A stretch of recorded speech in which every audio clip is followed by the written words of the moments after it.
আসসালামু আলাইকুম। বর্তমান সময়ে অনেকে ফ্রিল্যান্সিং এর দিকে ঝুঁকছেন বা ইতিমধ্যে অনেকে ফ্রিল্যান্সিং করছেন অথবা অনেকে ফ্রিল্যান্সিং শুরু করার জন্য দ্বিধাগ্রস্ত আছেন। আজকের এই ভিডিওটিতে আমরা ফ্রিল্যান্সিং এর বেশ কিছু অ্যাডভান্টেজ এন্ড অ্যানজাইটিস নিয়ে কথা বলবো। তো চলুন শুরু করা যাক। প্রথম আলোচনা করব চাকরির তুলনায় ফ্রিল্যান্সিং এর অ্যাডভান্টেজ বা সুযোগ সুবিধাগুলো নিয়ে। Number 1, flexible working time.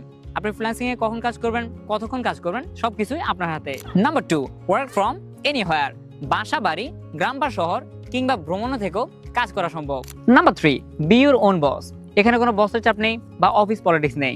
Number 4, unlimited income potential. আপনার স্কিল যত ভালো হবে ইনকাম তত বাড়ানো সম্ভব। Number 5, multiple clients. একই সাথে আপনি চাইলে একাধিক ক্লায়েন্টের সাথে কাজ করতে পারবেন। এক্ষেত্রে এক জায়গায় নির্ভরশীল থাকতে হয় না। Number 6, fast skill development. Real প্রজেক্টে কাজ করার কারণে বাস্তব অভিজ্ঞতা খুব দ্রুত বাড়ে। Number 7, better work life balance. কাজের পাশাপাশি পরিবার, নিজের জন্য সময় এবং মানসিক শান্তি সবকিছুরই একই সাথে যত্ন নেওয়া সম্ভব। নাম্বার 8, লো স্টার্টআপ কস্ট। স্বল্প খরচে ফ্রিল্যান্সিং শুরু করা সম্ভব। এক্ষেত্রে একটি ল্যাপটপ বা কম্পিউটার এবং ইন্টারনেট থাকলে যথেষ্ট। এবার কথা বলবো ফ্রিল্যান্সিং এর অ্যানজাইটিস বা দুশ্চিন্তাগুলো নিয়ে।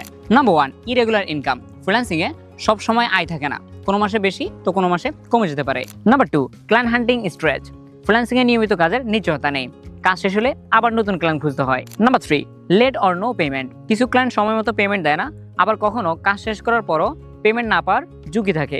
Number 4, no job security. Freelancing এর চাকরির মতো স্থায়ী কোনো নিশ্চয়তা থাকে না, ক্লায়েন্ট বা প্রজেক্ট হঠাৎ বন্ধ হয়ে যেতে পারে, ফলে আয়ের অনিশ্চয়তা বাড়ে। Number 5, deadline pressure. একসাথে একাধিক কাজের ডেডলাইন থাকলে সময়ের চাপ বেড়ে যায়, ফলে মানসিক চাপ ও ক্লান্তি তৈরি হয়। Number 6, work isolation. Office colleague বা টিম না থাকায় দীর্ঘ সময় একা কাজ করতে হয়। Number 7, self discipline needed. নিজেকে নিজে নিয়ন্ত্রণ করতে হয়, আলসেমি করলে কাজ পিছিয়ে যাবে।